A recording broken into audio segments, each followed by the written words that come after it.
Hello दोस्तों, स्वागत है आपका अपने YouTube चैनल मूवी एक्सप्लेन में। यह मेरी पहली मूवी एक्सप्लेनेशन है।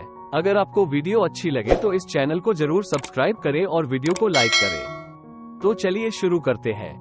मूवी की शुरुआत में एक शहर को दिखाया जाता है। उसी शहर में एक लड़की रहती है जिसका नाम अलाइसा होता है। अलाइसा इशारों से बातें किया करती थी क्योंकि वो बोल नहीं सकती थी।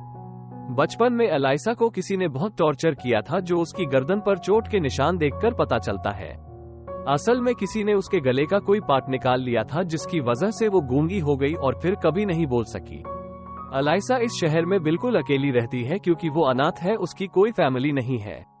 अलाइसा के पड़ोस में एक आदमी रहता था जिसका नाम जॉयल्स होता है, और वो आदमी अलाइसा को बिल्कुल अपनी फैमिली की तरह ट्रीट करता था, बिल्कुल अपनी बेटी की तरह, और वो एक काफी एक्सपर्ट पेंटर भी था। अलाइसा एक लैब में क्लीनिंग का काम करती थी। उसी जगह पर अलाइसा की एक बेस्ट फ्रेंड भी होती है। अलाइसा के ज्यादा फ्रेंड नहीं थे क्योंकि दूसरे लोग उसे ज्यादा पसंद नहीं करते थे, इसलिए अलाइसा भी किसी से ज्यादा बात नहीं किया करती थी। जब वो लोग लैब को क्लीन कर रही होते हैं तो एक ऑफिसर आता है और बोलता है कि आज हमारे लैब में एक टीम आ रही है जो अपने साथ एक मिस्टीरियस चीज भी ला रही है, और वो चीज काफी कीमती और अनमोल है जो आज तक इस लैब में कभी भी नहीं आई। हमें उस चीज की पूरी देखरेख करनी है। और थोड़ी ही देर बाद वो टीम वहां पर पहुंच जाती है। उस टीम के पास बहुत बड़ा वाटर टैंक था और उसके पानी में कोई चीज होती है। अलाइसा जब उसके पास जाती है तो वो चीज हिलने लगती है और जोर जोर से आवाज करने लगती है। फिर वहां पर एक टीम आ जाती है और उसे एक सेफ रूम में ले जाती है। यहाँ अलाइसा और उसकी फ्रेंड को कुछ भी समझ में नहीं आता कि उस टैंक में क्या चीज थी।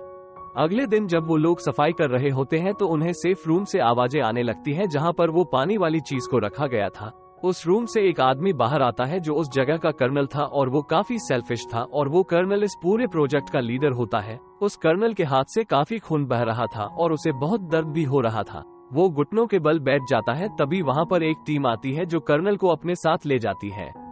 फिर अलाइसा और उसकी फ्रेंड को रूम की सफाई करने के लिए भेजते हैं। जब वो दोनों उस रूम में जाती है तो देखती है कि वहां पर बहुत सारा खून पड़ा हुआ था और किसी की कटी हुई उंगलियां मिलती है जो उस कर्नल की थी। वो उंगलियों को एक लिफाफे में डाल देती है। अलाइसा की फ्रेंड किसी को बुलाने चली जाती है। अलाइसा देखती है वहां पर एक बहुत बड़ा वाटर टैंक है जो कि ग्लास से बना हुआ होता है।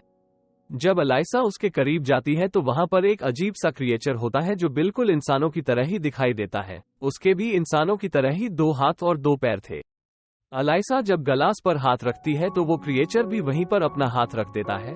तभी वहां पर अलाइसा की फ्रेंड और एक आदमी आ जाता है, जिसे देखकर वो क्रिएचर पानी में पीछे हट जाता है। अब अलाइसा को यह मालूम हो चुका था कि आखिर उस लैब में वो क्या चीज है। अगले दिन अलाइसा लंच टाइम पर उसी जगह पर जाती है। वहां पर एक बहुत बड़ा पूल बना होता है और वो क्रिएचर उस पानी के अंदर था। अलाइसा पूल की दीवार पर बैठ जाती है और वो अपने साथ एक अंडा भी लाई थी। वो उस अंडे पर चम्मच से मारकर आवाज पैदा करती है। आवाज सुनकर वो क्रिएचर पानी से बाहर आ जाता है, जिसे देखकर अलाइसा अंडे का छिलका उतारकर उसे देने लगती है। वो अंडा उस क्रिएचर को अपने हाथ से देना चाहती थी, लेकिन वो क्रिएचर अलाइसा से डर रहा था। इसी वजह से वो क्रिएचर अलाइसा से अंडा नहीं लेता। तब अलाइसा उस अंडे को दीवार पर रख देती है और तभी वो क्रिएचर अंडे को लेकर पानी में चला जाता है, और इसके बाद अलाइसा भी वहां से बाहर चली जाती है। उसके बाद अलाइसा और उसकी फ्रेंड को वो कर्नल अपने ऑफिस में बुलवाता है, और ये वो ही आदमी था जिसकी उंगलियां उस क्रिएचर ने काट दी थी। वो उनसे कहता है कि तुम्हारी ड्यूटी सिर्फ उस लैब को क्लीन करना है, और उस लैब को क्लीन करने के बाद तुम लोग वहां पर नहीं रुकोगे, क्योंकि वहां पर जो क्रिएचर है वो बहुत खतरनाक है और काफी गंदा भी है। उसे हम गंदे कीचड़ से उठाकर यहाँ पर लाए हैं और पूरे रास्ते हम एक दूसरे के दुश्मन ही बने रहे, इसलिए तुम दोनों उस क्रिएचर से दूर ही रहोगे। मगर अलाइसा कर्नल की बात को अनसुना कर देती है। वो उसकी बात नहीं मानती और वो अगले दिन फिर लंच टाइम पर वहां जाती है। और आज वो अपने साथ एक म्यूजिक सिस्टम भी लाई थी ताकि उससे वो आवाज पैदा करके उस क्रिएचर को बुला सके। वो म्यूजिक चालू कर देती है और साथ में आज भी वो दीवार पर एक अंडा रख देती है और खुद भी अपना लंच करने लगती है। वो क्रिएचर पानी से बाहर आता है और वो भी म्यूजिक सुनने लगता है। अलाइसा ने उसके लिए जो अंडा दीवार पर रखा होता है वो उसे भी खा लेता है। वास्तव में वो दोनों एक दूसरे से इशारों में बातें करने लगे थे, और वक्त के साथ साथ ये सिलसिला आगे बढ़ता चला जाता है और वो दोनों अच्छे दोस्त बन जाते हैं। अलाइसा उस क्रिएचर की दोस्त बनकर काफी खुश होती है क्योंकि वो इस दुनिया में बिल्कुल अकेली थी, लेकिन अब वो अकेली महसूस नहीं करती थी। अब उसके पास 3 दोस्त थे, एक पड़ोसी जॉयल्स, दूसरा उसकी बेस्ट फ्रेंड और तीसरा ये क्रिएचर। अलाइसा को इस बात से कोई फर्क नहीं पड़ता कि उसका तीसरा फ्रेंड एक क्रिएचर है।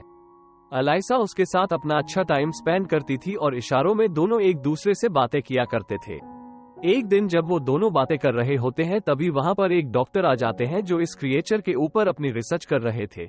ये डॉक्टर एक साइंटिस्ट था जो अमेरिका के लिए इस क्रिएचर पर रिसर्च कर रहा था। असल में वो जर्मन जासूस था। उस टाइम दोनों देशों के बीच कोल्ड वॉर चल रहा था, इसलिए दोनों देश एक दूसरे की पॉलिटिकल और साइंटिफिक एक्टिविटीज पर नजर रख रहे थे। इसलिए ये डॉक्टर खुफिया तौर पर सारी इंफॉर्मेशन जर्मन्स को दे रहा था। ये डॉक्टर छुपकर उन दोनों को बातें करते हुए देख लेता है और सोचता है कि उन दोनों के बीच एक रिलेशन बन चुका है, पर वह अलाइसा को इस बात का एहसास नहीं होने देता कि वो सब जानता है। अगले दिन अलाइसा फिर से उस क्रिएचर से मिलने जाती है। वो देखती है कि उस क्रिएचर को बड़ी बेरहमी से चेनों से बांध रखा था। ये देखकर उसे उस क्रिएचर पर दया आ जाती है क्योंकि उसके शरीर से खून निकल रहा था। तभी उसे लगता है कि वहाँ पर कोई आ रहा है, इसलिए वो जल्दी से छुप जाती है। वहाँ पर वो ही कर्नल होता है। कर्नल इस क्रिएचर से बहुत नफरत करता था। कर्नल के पास एक आयरन रॉड होती है जिसमें इलेक्ट्रिक शॉक पैदा होता है और वो उस आयरन रॉड से उस क्रिएचर को इलेक्ट्रिक शॉक देता है। इसके बाद वहाँ पर जनरल आ जाते हैं जो उस क्रिएचर को देखकर कहते हैं कि मैंने तो सोचा था कि यह कोई छोटा सा क्रिएचर होगा, लेकिन ये तो साइज में काफी बड़ा है। कर्नल कहता है कि अगर हमें इस क्रिएचर के बारे में जानना है तो इसे मारना होगा। इसे मारकर ही हम इसके बारे में रिसर्च कर सकते हैं। जिस तरह की इसकी बनावट है, इसे मारकर ही पता लगाया जा सकता है। लेकिन वो डॉक्टर उन्हें बताता है कि इसकी हालत तो काफी ज्यादा खराब है और अजीब बात तो ये है कि ये 2 जगहों से सांस लेता है। हमें इस पर रिसर्च करनी चाहिए, ना कि इसे मारना चाहिए। मगर वो उस डॉक्टर की बात को अनसुना कर देते हैं। डॉक्टर कहता है कि अगर हमने इसे पानी में ना छोड़ा तो ये बहुत जल्द मर जाएगा, क्योंकि उस क्रिएचर की हालत को देखकर ऐसा लग रहा था कि शायद वो बेहोश हो गया है। फिर वो डॉक्टर की बात मानकर उस क्रिएचर को पानी में डाल देते हैं। डॉक्टर जनरल को कहता है कि आप इस क्रिएचर को नहीं मार सकते, इसे मारना सही नहीं है। जनरल कहता है कि तुम मुझे मत बताओ कि मुझे क्या करना चाहिए और क्या नहीं। मेरे पास सारी अथॉरिटी है और मैं कुछ भी कर सकता हूँ। जनरल कर्नल से कहता है कि इस क्रिएचर की जल्दी से चीरफाड़ करो, हम भी तो जाने कि आखिर ये क्या चीज है। डॉक्टर को ये सुनकर काफी दुख होता है क्योंकि वो नहीं चाहता था कि इस बेजुबान क्रिएचर को मारा जाए। हालांकि वो तो एक जासूस है, मगर उससे पहले वो एक इंसान भी है। अलाइसा भी यह कुछ देख और सुन पा रही थी। डॉक्टर के साथ अलाइसा भी इस बात से काफी दुखी होती है। अलाइसा ये सारी बातें घर आकर जॉयल्स को बताती है क्योंकि वो काफी परेशानी में थी।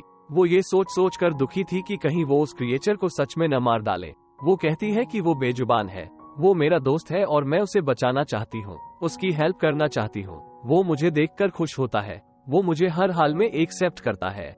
जॉयल्स कहता है कि मुझे बड़ा अफसोस है कि हम उसे नहीं बचा सकते, क्योंकि वो जिन लोगों की कस्टडी में है वो लोग बहुत पावरफुल हैं और हम आम इंसान हैं, हम उन लोगों का कुछ नहीं कर सकते हैं। ये कहकर जॉयल्स वहां से चले जाते हैं। अलाइसा काफी दुखी होती है और जॉयल्स भी, क्योंकि अलाइसा और वो क्रिएचर दोनों ही इस दुनिया में अकेले हैं। उन दोनों का एक दूसरे के सिवा कोई नहीं है। अगली सुबह जॉयल्स वापस आते हैं और वो अलाइसा से कहते हैं कि वो उस क्रिएचर को वहां से बचाकर निकालने में उसकी मदद करेंगे। आफ्टर ऑल वो एक फैमिली है। अलाइसा को इस बात से बहुत खुशी होती है और वो अच्छा महसूस करती है। अब वो प्लान बनाते हैं उस क्रिएचर को वहां से निकालने के लिए। प्लान के मुताबिक अलाइसा वहां जाती है और सारे कैमरों का मुंह ऊपर कर देती है ताकि कैमरों में कोई उन्हें देख ना सके। अब वो एक कार्ट में बहुत सारे टॉवल को रख लेती है और उसे उस क्रिएचर के पास ले जाती है, मगर वह देखती है कि उसे चैनों से बांधा हुआ था और उन चैनों को तोड़ना नामुमकिन था। तभी वहां पर वो डॉक्टर आ जाता है। अलाइसा डॉक्टर को देखकर घबरा जाती है। डॉक्टर अलाइसा को चाबियां दे देता है क्योंकि वो भी यही चाहता था कि वो क्रिएचर जिंदा रहे। अलाइसा उस क्रिएचर को कार्ट में डालकर टनल के रास्ते वहां से बाहर आने लगती है। अलाइसा की फ्रेंड को पता चल जाता है कि अलाइसा किस मिशन पर है, इसलिए वो कार्ट के आगे आकर खड़ी हो जाती है और अलाइसा को कहती है कि तुम ऐसा नहीं करोगी। लेकिन अलाइसा उसे समझाने की कोशिश करती है कि अगर इसको यहाँ से नहीं निकाला तो ये लोग इसे मार डालेंगे, हमें इसे बचाना ही होगा। ये सुनकर अलाइसा की फ्रेंड भी उसका साथ देने के लिए तैयार हो जाती है और दोनों वहां से निकलने लगते हैं। बाहर जॉयल्स अंदर आने की कोशिश कर रहे होते हैं, लेकिन गार्ड उन्हें अंदर जाने नहीं देते। गार्ड को लगता है कि उनका कार्ड फर्जी है, लेकिन डॉक्टर यहाँ पर भी उनकी मदद करते हैं। वो उस गार्ड को बेहोश कर देते हैं और आखिरकार ये लोग उस क्रिएचर को वहां से निकालने में कामयाब हो जाते हैं। कर्नल को शक होता है कि गेट पर जरूर कुछ न कुछ गड़बड़ है, लेकिन जब वो गेट पर आता है तो वो सब वहाँ से जा चुके थे। अलाइसा उसे अपने घर ले आती है और उसे बाथटब में डाल देती है। अगले दिन सुबह अलाइसा काम पर जाती है ताकि किसी को उस पर शक ना हो। घर पर जॉयल्स उस क्रिएचर का ख्याल रख रहे होते हैं और अचानक उनकी आंख लग जाती है। वो क्रिएचर बाथटब से बाहर आ जाता है और उनकी बिल्ली को खाने लगता है। जॉयल्स उठकर देखते हैं कि वो क्रिएचर उनकी बिल्ली को खा रहा है। जॉयल्स उसे ऐसा करने से मना करते हैं, लेकिन वो वहाँ से भाग जाता है और वो जॉयल्स के हाथ को भी जख्मी कर देता है। अलाइसा जब घर वापस आती है तो वो देखती है कि वो क्रिएचर वहाँ पर नहीं है। जॉयल्स कहते हैं कि वो डर गया था, इसमें उसका कोई कसूर नहीं है, तुम जाओ और उसे वापस ले आओ। अलाइसा बाहर जाकर कहीं से उसे ढूंढकर घर ले आती है। वो क्रिएचर अपने किए पर शर्मिंदा होता है और जॉयल्स के सिर पर अपना हाथ रखता है और उसे भी हाथ रखने को कहता है। अगली सुबह जॉयल्स देखता है कि उसका हाथ बिल्कुल ठीक हो गया है और उसके सिर पर बाल भी आ गए हैं, जिसे देखकर वो बहुत खुश होता है क्योंकि उस क्रिएचर में सुपरनेचुरल पावर थी। वक्त के साथ साथ अलाइसा और उस क्रिएचर की दोस्ती प्यार में बदल जाती है। वो दोनों एक दूसरे से बहुत प्यार करने लगे थे। वो दोनों एक दूसरे की काफी करीब आ चुके थे। फिर हम देखते हैं कि लैब में जनरल कर्नल को वार्निंग देते हैं और कहते हैं कि अगर तुमने उस क्रिएचर को नहीं ढूंढा तो मैं तुम्हें जॉब से निकाल दूंगा। कर्नल को डॉक्टर पर शक होता है क्योंकि वो नहीं चाहता था कि उस क्रिएचर को मारा जाए, इसलिए कर्नल डॉक्टर के घर के पास जाता है। डॉक्टर अपने घर से बाहर आता है, वहाँ दो लोगों को देखता है और वो दोनों आदमी डॉक्टर पर गोलियां चला देते हैं, लेकिन कर्नल वहाँ आ जाता है और उन दोनों आदमियों को मार डालता है। कर्नल डॉक्टर से उस क्रिएचर के बारे में पूछता है, लेकिन डॉक्टर कुछ नहीं बताता, पर उसके मुंह से क्लीनर का नाम सुनकर कर्नल को अलाइसा की बेस्ट फ्रेंड पर शक होता है क्योंकि वो लैब में सफाई का काम किया करती थी। कर्नल अलाइसा की फ्रेंड के घर जाता है और उससे उस क्रिएचर के बारे में पूछता है, लेकिन वो कहती है कि उसे इस बारे में कुछ नहीं पता। कर्नल उसे जान से मारने की धमकी देता है, लेकिन वहाँ पर उसका पति होता है जो कर्नल को बताता है कि वो क्रिएचर अलाइसा के पास है क्योंकि उसने उसे फोन पर बात करते हुए सुन लिया था। अब वो कर्नल अलाइसा के घर जाने के लिए निकल पड़ता है। उससे पहले अलाइसा की फ्रेंड उसे फोन करके बता देती है और कहती है कि तुम उसे वहाँ से लेकर निकल जाओ, कर्नल उस क्रिएचर को पकड़ने तुम्हारे घर ही आ रहा है। जब कर्नल अलाइसा के घर पहुंचता है तो उसे वहां कोई नहीं मिलता। दीवार के कैलेंडर पर एक नोट लिखा था जिस पर लिखा था कि आज वो उस क्रिएचर को रिवर में छोड़ देगी। अलाइसा अपनी मंजिल यानी उस रिवर तक पहुंच चुकी थी और वो अपने सबसे करीबी अपने फ्रेंड उस क्रिएचर को अलविदा कह रही थी। इस बात से वो दोनों ही काफी दुखी थे क्योंकि उन्हें पता था कि आज के बाद वो दोबारा जिंदगी में कभी भी नहीं मिल पाएंगे। लेकिन अगर वो क्रिएचर पानी में समंदर में नहीं गया तो वो तो वैसे भी मर जाएगा, इसलिए वो आगे बढ़ता है।